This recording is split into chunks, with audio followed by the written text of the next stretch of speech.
लेकिन मेरा सपना क्या था पता है दीपक भाई, मुंबई में राज करना दाऊद की तरह। जैसे दाऊद एक हुक्म चलाता है भाई आज ये काम हो जाना चाहिए, और वो काम होता था। तो मैं मुंबई में यही करने के लिए आया था। बड़े बड़े गुंडे होते हैं ना, बड़े बड़े भाव, वो बनने के लिए सपना था मेरा। हाँ, अभी जो टॉक शो में लोग आते हैं, सिर्फ इतना बता दीजिए कि जो भी टॉक शो में लोग आपके पास आते हैं उनको आप कितना पैसा देते हैं, आपको ऊपर से कितना मिलता है, आपको कितना कमीशन देते हैं?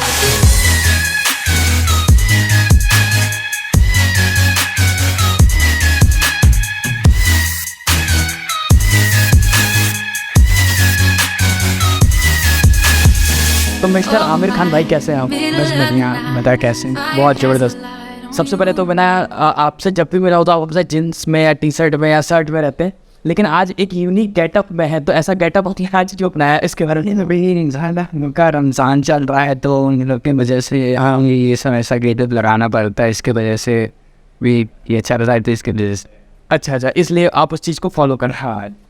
आमिर भाई, मैं आपसे जब भी मिला हूँ तो एक ये परिचय रहा है कि आप जो क्राउड होता है, जो जूनियर होता है, उसके आप सप्लायर हैं, कोऑर्डिनेटर हैं। तो आज उसी टॉपिक पे हम पूरा इस इंटरव्यू को कवर कर रहे हैं कि जूनियर जो कोऑर्डिनेटर्स होते हैं, जूनियर सप्लायर्स होते हैं, किस तरीके से चीज़ों को पे काम करते हैं। तो सबसे पहले मैं ये जानना चाहता हूँ कि आपने इंडियन आइडल किया है, दी कपिल शर्मा शो के जो टॉक शो होते हैं, talk show in the sense जो वहाँ पे ऑडियंस दिखाया जाता है या भीड़ इकट्ठा किया जाता है, तो लोगों को ऐसा लगता है कि वो ऑडियंस स्पेशल ऑडियंस होती है जिसको बुलाया जाता है, लेकिन ऐसा बिल्कुल भी नहीं है। वो सारे लोग पेड होते हैं जिसको पैसा देकर बुलाया जाता है। तो वो कैसे वर्क करती है चीज़ें, उसके बारे में आप एक बार बताएं कि लोग कैसे आते हैं, कितने रुपए मिलते हैं उनको और किस तरीके से उनको बुलाया जाता है? देखो पहली बात तो मैं ये बताऊँगा, जब मैं घर से यूपी से मुंबई आया था तो मैंने बहुत कुछ सोचने के बाद, मैं आया था कुछ और ही सोच के, हाँ कुछ और सोच के आया था, लेकिन बट यहाँ पे मुंबई में जब टाइम स्पेंड किया तो कुछ और ही पता चला। बहुत सारी चीज़ें उसमें, बहुत सारे चीज़ मुझे मैनेज करना पड़ा, बहुत सारे स्ट्रगल जो होता है ना लाइफ में, बहुत सारा स्ट्रगल किया मैंने, फिर जाके यहाँ तक पहुँचे। इसके लिए पीछे बहुत रात छुपा हुआ है। जब शुरू मैंने इंडस्ट्री में काम किया, फर्स्ट टाइम था मैंने गुड नाइट इंडिया, ये टॉक शो था, good night India reality show था, टॉक शो था। तो फिर उसमें क्या एक दिन गया, फिर मुझे अच्छा लगा। अच्छा लगने के बाद फिर मुझे दोबारा वहाँ पे जाने का ये नहीं मिला, मौका ही नहीं मिला। एज ए ऑडियंस गए थे आप क्लैपिंग करने के लिए? क्लैपिंग करने के लिए एक ऑडियंस बन के गया था first time good night India Mira Road. अच्छा, थोड़ा सा टोकूंगा, कितने रुपए के लिए वहाँ पे टॉक शो हो रहा था, कितने रुपए मिलते हैं? आप 300 रुपये लिए। 300 रुपये में आप ताली बजाने का? ताली बजाने के लिए गया, हाँ 300 रुपये में गए थे ताली बजाने के लिए। लेकिन वहाँ पे फर्स्ट टाइम गया, थोड़ा बात हुआ, फिर उसके बाद मुझे वहाँ पे बुलाया नहीं गया। फिर कोई आदमी मुझे बोला देखो इंडस्ट्री में काम करने के लिए कार्ड बन, हाँ कार्ड बन रहा है।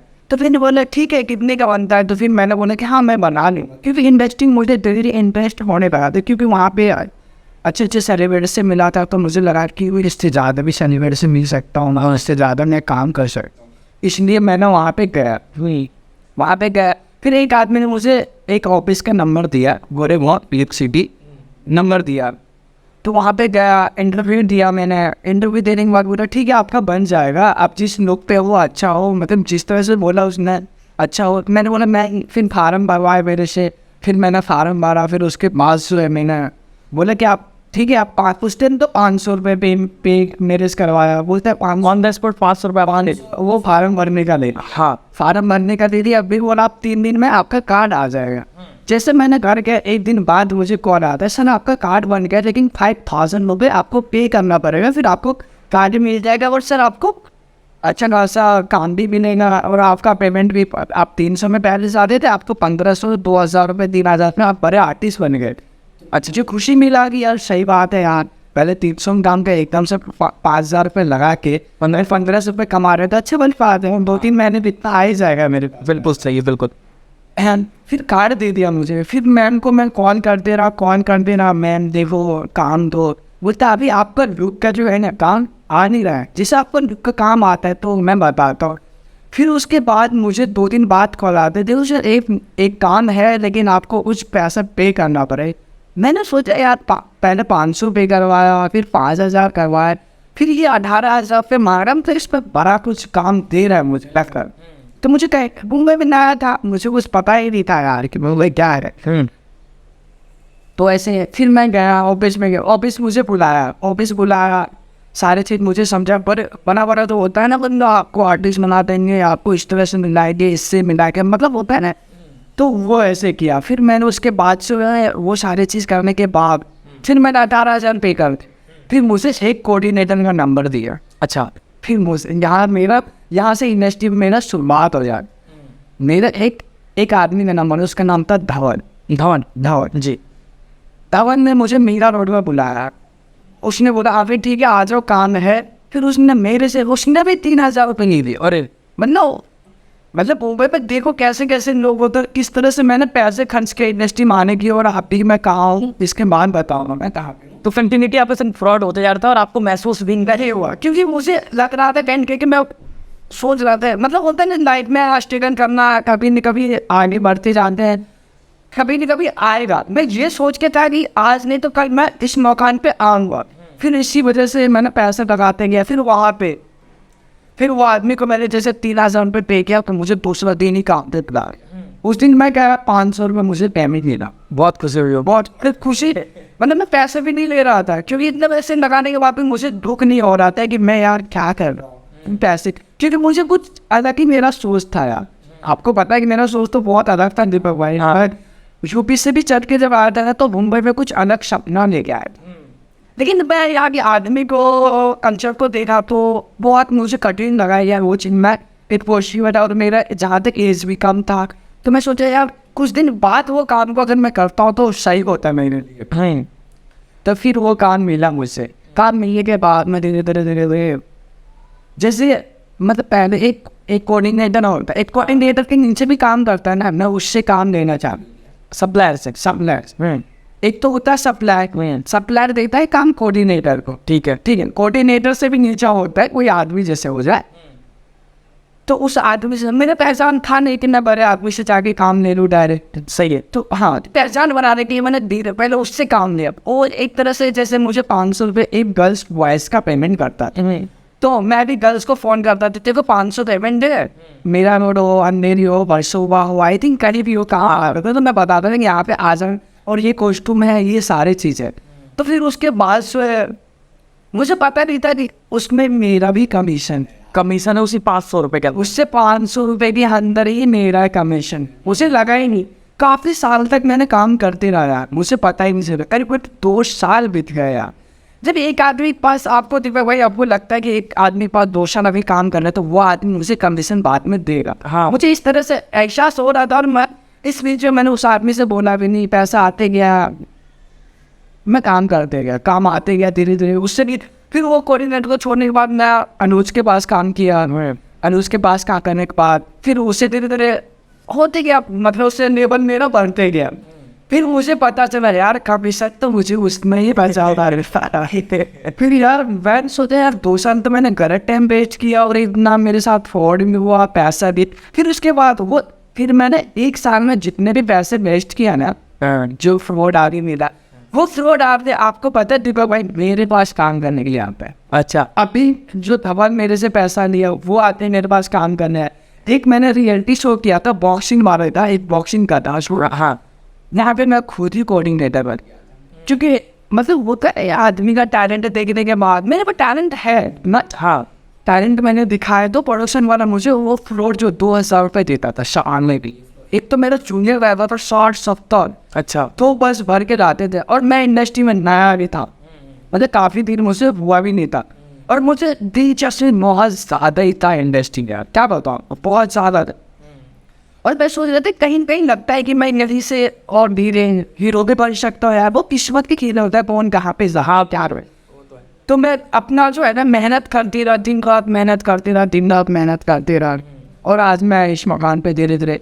तो वहाँ पे मुझे चंचल मिला। पहले चंचल के बराबर में काम कर रहा। चंचल में काम ज़्यादा संभालता था। हाँ, वो अभी भी संभालते हैं और अभी भी संभालते। और मैं अपना काम अच्छा, बेसिकली मैं यहाँ डिफाइन कर दूँ, लोग समझेंगे नहीं, जो बाहर के लोग देखेंगे कि चंचल एक कोऑर्डिनेटर ही है, लेकिन सप्लायर और अच्छे स्तर पे काम कर रहे हैं। 30-40 साल से उनकी फैमिली इस लेवल पे काम कर रही है, और वो टॉक शो के लिए क्राउड प्रोवाइड करते हैं, ऑडियंस प्रोवाइड करते हैं, ये है उनका। हाँ, तो वो चंचल जो है एक सप्लायर भी, कोऑर्डिनेटर भी, जो हम लोग को काम देता है। हाँ, रियलिटी शो के कपिल शर्मा शो हो गया, खतरा खतरा हो गया, झलक दिखला जाओ, इंडियन आइडल, इंडिया आइडल हुआ, मतलब बहुत सारे ऐसे रियलिटी शो है ना, सोनी चैनल हो गया, कलर्स हो गया, वो सब चैनल जो है ना उनको प्रोवाइड करते हैं, वो हमें प्रोवाइड करते हैं कि वो काम लो, और वो टाइमिंग देता है, कॉस्ट्यूम सारी चीज़ बताता है, तो उसको मैं फॉलो करता हूँ, वो काम करता हूँ। हाँ बिल्कुल। इस तरह से काम चल रहा है। तो अभी जो टॉक शो में लोग आते हैं, सिर्फ इतना बता दीजिए कि जो भी टॉक शो में लोग आपके पास आते हैं उनको आप कितना पैसा देते हैं, आपको ऊपर से कितना मिलता है, आपको कितना कमीशन बचता है? देखो ऐसी तो जो चंचल मेरा बॉस है, चंचल मुझे 350 रुपये पे करता है, ठीक है। मैं जो गर्ल्स और बॉयज़ एंड आते हैं सारे में 300 रुपये पे करता हूँ, उसमें 50 रुपये कमीशन मेरा बचता है।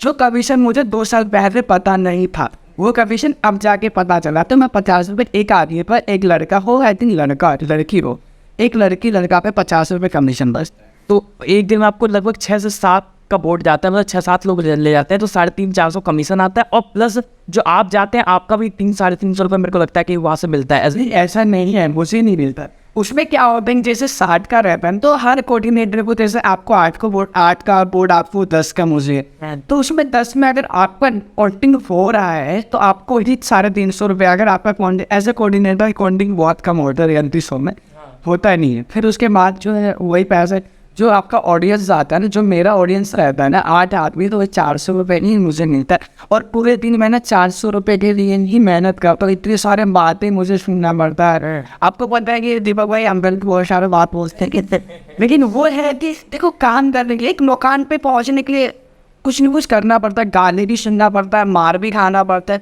हमने लाइफ में बहुत कुछ किया यार, ये तो अभी कुछ भी नहीं किया। जब शुरू में आया था, जहाँ तक आपको पता है दीपक भाई, मेरा फ़ोन जब मुझे एक आदमी मिल गया था, 100 आदमी, राज नाम का था, कोऑर्डिनेटर था, राज कास्टिंग, हाँ मेरे को वही है जो मेरे टच में है, मेरे को ऐसा लगता है फ्रॉड है। पतला सा लड़का है, हाँ राज, जो चश्मा भी पहनता, हाँ समझ। वो DID सुपर मोम कर रहा था, और मुझे इंडस्ट्री पता भी नहीं था यार। उसने मैंने काम दे दिया, उस दिन मैंने 1500 गर्ल्स भेजा, 10-12 लड़के भेजा, पर मेरे वही 6-7 हज़ार पेमेंट बन गया उसके पास। अब मेरे पास यार इतना पैसा था नहीं, मैंने काफ़ी, तो मेरे पास पहले ऐसे आदमी भी गए थे, फ्रॉड आदमी सारे में से, हाँ उन्हें चला गए, और मेरे पास कुछ बचा थी तो खाने पीने के लिए भी रखे हुए थे मैंने।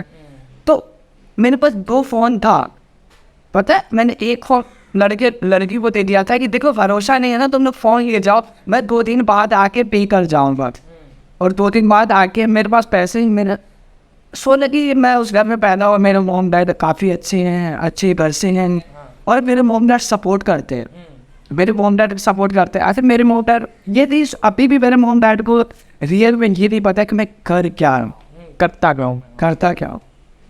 अभी भी घर वाले को ये भरोसा है कि मेरे बेटे किसी भी अच्छा ही काम करे और अच्छा लेवल पे जाएगा, जब भी मेरा बेटा मुझे बताए। और मैं भी कहीं कहीं सोचता हूँ कि मैं अच्छा लेवल पे जाके अपने मॉम डैड को बताऊँ, मेरे मॉम डैड भी मेरे टीवी पे देखे मुझसे, और खुशी हो मेरे मॉम डैड को भी मेरा बेटा मुंबई में गया तो कुछ अच्छा चीज़ कर मेरा। हाँ बिल्कुल।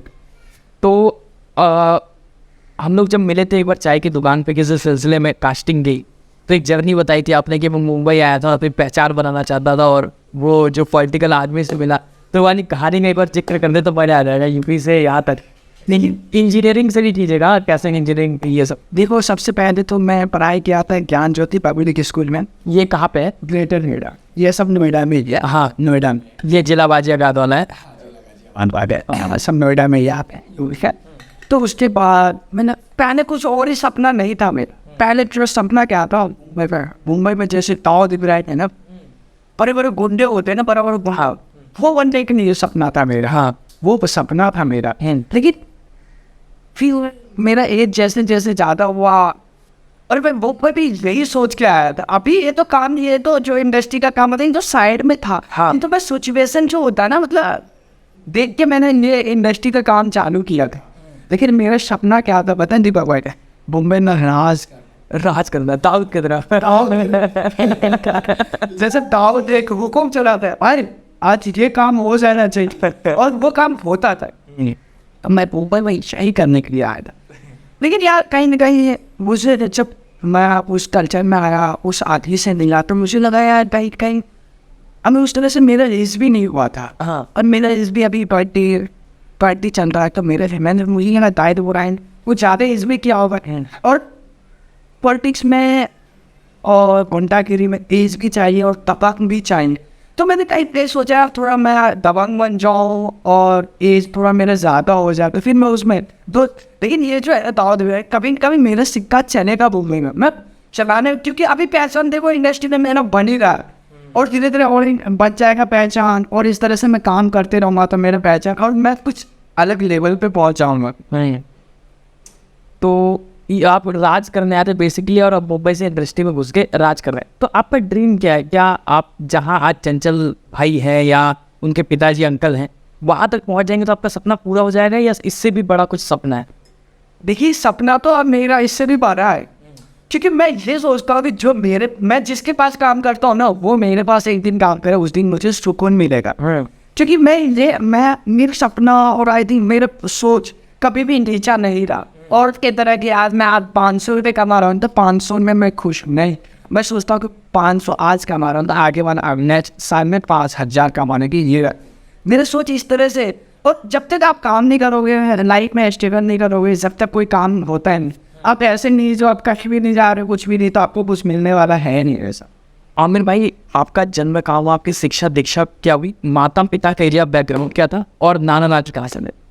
देखो ऐसे तो मेरे नाना नानी जो है बिहार से है। अच्छा, मैं भी बिहार से ही बिलोंग करता हूँ। हाँ, लेकिन मेरे पापा मॉम डैड कहीं पे बिहार में तो कुछ ऐसा प्रॉब्लम हो गया होगा तो हम लोग यूपी आ गए थे। यूपी का ही आवाज यूपी का अच्छे हाँ महाराज बोल रहा। हाँ, तो ये हुआ हम लोग ऐसे थे कि जैसे मेरे नाना नानी अभी भी मेरे फैमिली आधे से ज़्यादा मेरे फैमिली जो बैकग्राउंड होता है ना जिसे खानदान बोला जाता है वो अभी भी बिहार में ही है। हाँ, और मेरा पैदा भी बिहार में ही हुआ है। अच्छा, आप खुद भी बिहार में? मैं बिहार में पैदा हुआ है लेकिन मैं बहुत छोटा था उस टाइम मुझे पता नहीं था। उस टाइम में मैं यूपी आ गया हाँ, और मुझे बिहार के मामले में कुछ पता भी नहीं। हाँ, तो कहीं न कहीं मतलब लेकिन ऐसा नहीं है कि बिहार में कौन पॉलिटिशियन कौन जीत रहा है कौन गुंडा है ये सारे पता है मुझे। इंटरेस्ट है ना आपको? हाँ, इसमें ज़्यादा इंटरेस्ट है ना कहाँ का गुंडा क्या कर रहा है। जैसे तेजस्वी यादव हो गया लालू हो गया ये सब को मतलब जानते हैं कब नेता बना है कहाँ से है कैसे खानदान से बिलोंग करता है कैसे फैमिली से ये सब जानता हूँ क्योंकि इस पॉलिटिक्स में इंटरेस्ट है मुझे इसके वजह से। तो किस किस स्कूलों से पढ़ाई एक बार अगर आप नाम लोगे तो अच्छा लगता है कि देखो मैं सबसे पहले पढ़ाई किया था ज्ञान ज्योति पब्लिक स्कूल। ठीक है, ज्ञान ज्योति पब्लिक फिर ज्ञान ज्योति पब्लिक स्कूल में 6 क्लास तक पढ़ाई फिर 6 से 7 8 मैंने पढ़ाई नेहरू स्मार्ट। ये सब गाजियाबाद में ही? ये सब यूपी में यूपी गाजियाबाद। हाँ, ज्ञानीगढ़ नोएडा ग्रेटर नोएडा। हाँ, तो इसके बाद फिर मैंने जो 8 9 तो वहाँ कर लिया। 8 पास होने के बाद मैंने पीटी सलाहराम इंटर कॉलेज हंतोनी और जीटी ग्रेटर नोएडा मैंने वहाँ से 10वीं किया। 10वीं किया और 10वीं करने के बाद मैंने सोचा यार 10वीं में कुछ भी नहीं है। फिर मैंने पढ़ाई किया बीटी पॉलिटेक्निक टू बीटेक हो क्या आप? हाँ, 10th किया आपने फिर पॉलिटेक्निक किया? एक्चुअली क्या था कि मेरा पापा बिल्डर था। हाँ, मेरे पापा बिल्डिंग का काम जो लेता था मुझे जो होता है ना बिल्डिंग के मामले उसमें बहुत सारे ज्ञान ही था। अगर मैं पढ़ाई नहीं भी करता ना जब भी मैं एक अपने आप को होता है ना गर्व होता है कि मैं इंजीनियर हूँ। जैसे बिल्डिंग के मामले में जो सारी चीज़ें हैं ना सरिया सेटरिंग प्लम्बर बिजली आई थिंक जितने भी चीज़ है ना मुझे एक एक इंच होता है ना एक एक इंच पता है। तो मैं अपने आप को सोचता हूँ मैं इंजीनियर हूँ और इंजीनियर से मैं फेस टू फेस बात करता था तो इंजीनियर और मेरे में कोई फ़र्क नहीं होगा। इंजीनियर को जहाँ तक वो मतलब वो डिग्री लेके गया मेरे पास टेक्निकल प्रैक्टिकल दोनों है। हाँ, तो मतलब आपने पहले 10th किया फिर पॉलिटेक्निक किया और फिर बीटेक, क्योंकि 10th पर डायरेक्ट बीटेक तो कर नहीं सकते, एक बीच का मीडिया पॉलिटेक्निक, ऐसा है ना? हाँ ऐसा ही है। ऐसा क्या? ठीक है। तो आमिर भाई बहुत मज़ा आया आपसे बात करते और आपने बहुत नॉलेजेबल बातें शेयर की। जो हमारे आर्टिस्ट हैं स्ट्रगलर्स हैं जो मुंबई आना चाहते हैं वो इंटरव्यू लेंगे तो उनको बहुत अच्छा नॉलेज मिलेगा। दोस्तों आज हमारे साथ थे मिस्टर आमिर खान जी। मुंबई आए थे अपना सिक्का जमाने, दाऊद के जैसा ही बनना चाहते हैं, लेकिन इनका एक क्वालिटी भाई बहुत अच्छा ये है कि ये मुंबई आए, इन्होंने संघर्ष किया, ये इनके संग बहुत ज़्यादा फ्रॉड हुआ लेकिन वो सारी चीज़ें से घबराए नहीं, दृष्टि में अपना सिक्का जमाने की कोशिश की। जूनियर सबसे पहले जूनियर एक जूनियर नहीं कहेंगे, वो क्राउड बोलते हैं उसे हमारे यहाँ, क्राउड करने के 300 रुपये और उसके बाद वो डायरेक्ट एक दिन क्राउड के बाद डायरेक्ट वो सप्लायर बन गए, उसके बाद कोऑर्डिनेटर बन गए और आज इंडस्ट्री में एक अच्छे मुकाम पर है। जैसे ही कोई नया स्टार्टअप आता है तो इनसे मिलता है, इनसे बात करता है और ये बहुत लोगों को काम दिलवाते हैं। मुंबई में इन्होंने मेरी बहुत हेल्प किया और बाकी लोग भी बहुत हेल्प कर रहे हैं। जो इनका नंबर होगा मैं डिस्क्रिप्शन में डाल दूंगा। आप लोग जब भी मुंबई आए तो मेरा नाम लीजिएगा दीपक गौतम, इनको बताइएगा तो ये बिल्कुल पहचान लेंगे और आप लोगों को पूरी कोशिश करेंगे, पूरी मदद करेंगे टॉप शो जूनियर्स में काम दिलवाने का। तो मिलता हूँ गाइस मैं फिर किसी नए सक्सेस के साथ, नए इंटरव्यू के साथ। तब तक के लिए सी यू सून, जस्ट अ